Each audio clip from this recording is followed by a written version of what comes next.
viewers, welcome back to Everything Poultry, where we'll teach you how to start and grow a successful poultry business for free. I'm sorry for my lack of content in the past 3 to 4 months.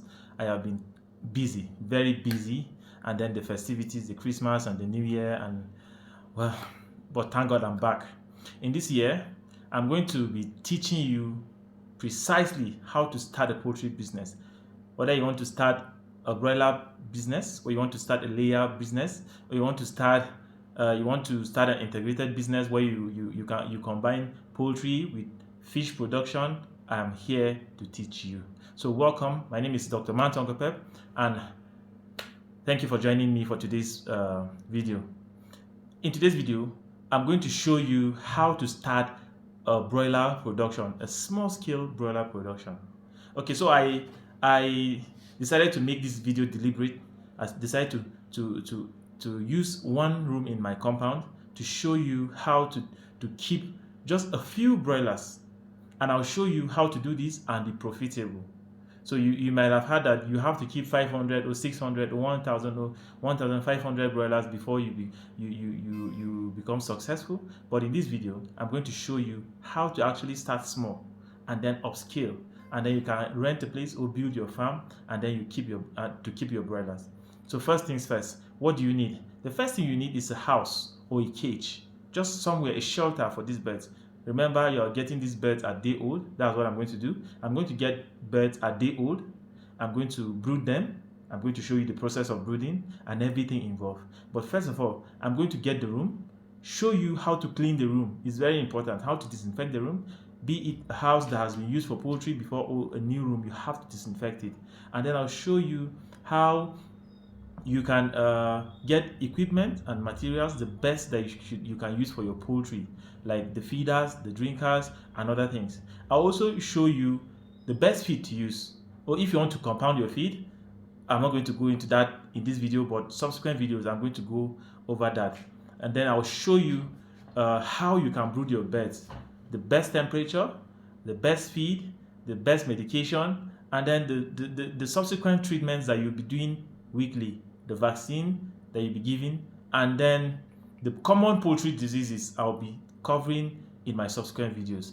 I wanted to do this video last year, October, when I thought of keeping birds for Christmas. I did not want to go and buy birds from outside because I don't know how these birds were kept. So I decided to keep these birds by myself.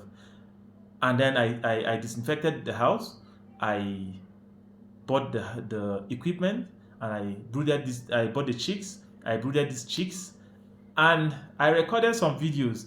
But because you guys weren't following me, I decided not to publish it, and I decided to redo another video, do the whole process again, so that those that want to follow me will follow me.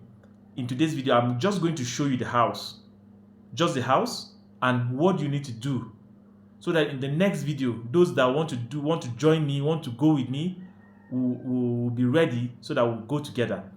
So this is the poultry room we are going to use. It's just a single room. It's a small room that can house about 25 birds to maturity.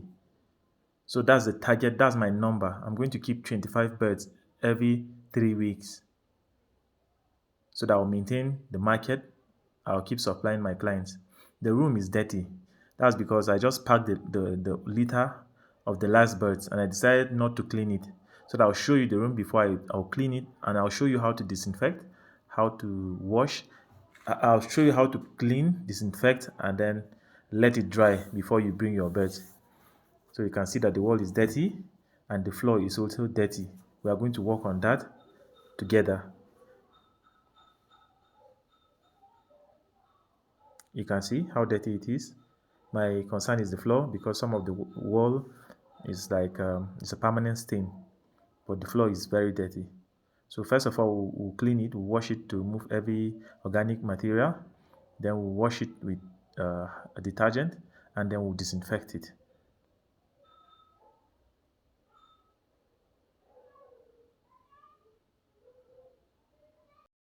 So what you want to do first is to soak the house, soak the room, entire room, so that any hard foreign material will be removed, will be soaked, so that when you come to sweep it or wash it, it's going to just come out at once. And you don't have to use any detergent yet. You wash the house first. After washing the house, you can wash it again with detergent, and then we disinfect. Remember, you sweep, you wash with detergent, and you disinfect with a good disinfectant. I'm going to give you a list of disinfectants that I advise you use, I recommend for you. So this is the process of just pouring water, just normal clean water. Just pour the water to every side of the house. Yes. Pour the water to every side of the house, and then you allow it for a while. So I'm going to allow it, and I'll continue the video when it's time to wash it. So the next thing, it's already 1 hour, so I expect everything to be cleanable. And as you can see, it's easy. Yes. So I don't want this video to be too long, but just make sure you sweep it neatly to remove all foreign materials from the floor, and then we'll continue. Okay, so the walls have been washed, and then the floor has been washed. No litter material on the floor right now. So we are good to go. We'll allow it to dry, and the next thing we'll do is wash with detergent, and also allow it to dry before we disinfect. Let me pause the video and continue later. The next thing you need to get is to get the equipment to use in the poultry house. These are tray feeders. You start your birds with it a day old, and then the bucket feeders, you use them from 2 weeks to maturity, and then you use these drinkers from day 1 to maturity also. So after cleaning your poultry house, after washing it, after disinfecting it, after getting your equipment, your feeders and your drinkers, the next thing is to make sure the house will be comfortable for the chicks. Make sure you have a good litter material. I use rice chaff or rice offer on the floor. That's after I put the brooding paper on the ground. Then I apply the rice dust over it. I'm going to show you a video of that process. And then you make sure there's proper lighting and you have good source of heat. If you don't have a separate source of heat like charcoal or lantern, you can use this yellow bulb that will provide the necessary heat for your birds. That's if you have a constant electricity. For me, I have a standby stove, charcoal stove, but I have electricity, so I use the yellow bulb in my brooding room. So the brooding will take place for 2 weeks. When we stock the birds, we'll continue from there. So don't just start a poultry farm.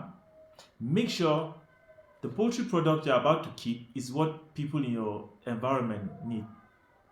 You have to do a feasibility study to know what the people in your environment need, what they need. Do they buy egg, or do they prefer chicken meat? So if they prefer chicken meat, that is when you keep broilers. And make sure you have people that are willing to buy. For me, I'm keeping only 25, and partly because I want to show you how it is done, and another thing is because I have people that are ready to buy. So I'm keeping only 25 every 3 weeks, and every 3 weeks, that means by 6 weeks I should have table size birds. These birds will be sold, and then the next 3 weeks I'll have another one. I don't want to miss out on. I don't want to leave my customers hanging such that they go and get another supplier. I want to consistently supply them. So make sure you get the market, then you get the environment, be it a cage or a small room or a big room, depending on the size of your business. Then you disinfect it, wash it, make sure it is neat, so that you do not have problem with your birds. Then you have the equipment. Purchase the equipment. If you have the equipment already, disinfect it properly. After that, you can make sure you provide the best bedding, the litter material for your birds to be comfortable. Then you can bring your birds in. At this stage, I'm going to end the video here because it's getting too long. In subsequent videos, I'll be showing you what you need to have in place before you start brooding, and what knowledge you need to have before you even start brooding. Brooding is very risky. You need to know how to do it before you even start doing it. So don't rush. Don't go ahead of yourself. Make sure you learn everything so that you don't lose your hard-earned money. Thank you for watching this video. I have a target this year to have 5,000 subscribers to this channel. That will encourage me to produce more important content for you. So if you like this video, please leave a comment. And if you don't like it, also leave a comment. Tell me why you don't like the video and how I can improve on the video. Thank you very much, and see you in the next video.